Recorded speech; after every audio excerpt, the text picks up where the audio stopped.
I want to speak to you. First of all, thank you for being here. Thank you for being awake. It's late. I want to talk to you mostly as a mom, and I want to revisit the whole subject of the computer clubhouses that Mr. Gonzalez raised. And my story starts with the fact that I have an Asperger's son.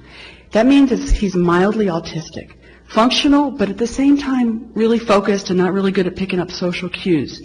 The computer clubhouses saved my son's sanity.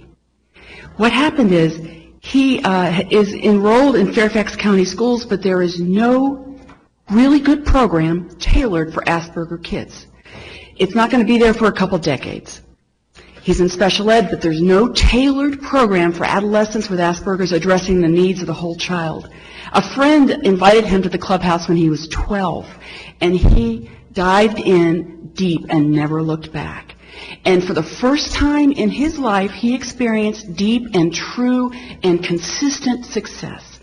4 years later, he is programming and he sees himself as a computer guy. He has a future, he has a niche, and he has met friends of like mind, and he's met tremendous mentors who believed in him as a person and saw past the social oddities that an Asperger kid represents.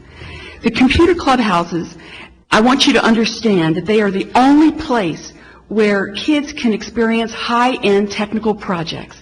And our computer clubhouses, there's 6 of them, serve as a model for clubhouses around the country and around the world.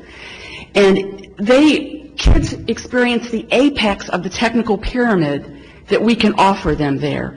And it also provides linkages to extraordinary technical leaders such as MIT, the Museum of Science, Exploratorium, NASA, the Northern Virginia Tech Council. And it's the perfect kind of partnership between leading scientific organizations and government.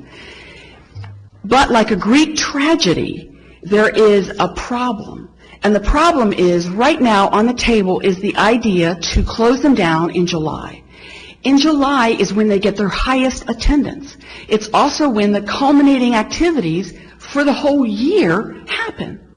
The kids during July and August get to go to experience high-end computer projects on college campuses in Boston. They get to work with people from MIT. And they also experience a life-changing trip to Space Camp on Wallops Island, where they get a vision for themselves working for NASA.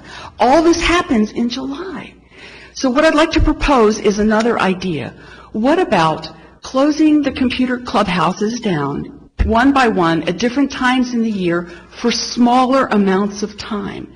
In other words, one would close down for a week or 3 or 4 days. The next one would close down, another one would close down for the same amount of time, but it would be staggered through the year. So they wouldn't all get the hit in July, because that would absolutely eviscerate them.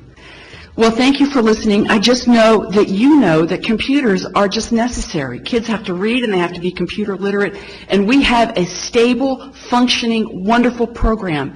And I think the people who are the mentors, who are now exempt, they're not full-time employees. In the future, I think we have to talk about them being made full-time employees, but they're not that way now. But for now, I just ask that you have a substitute come in and cover while they're closed sequentially through the year, little bits at a time, and make up that money. Thank you very much, Susan. And our next speaker, Gloria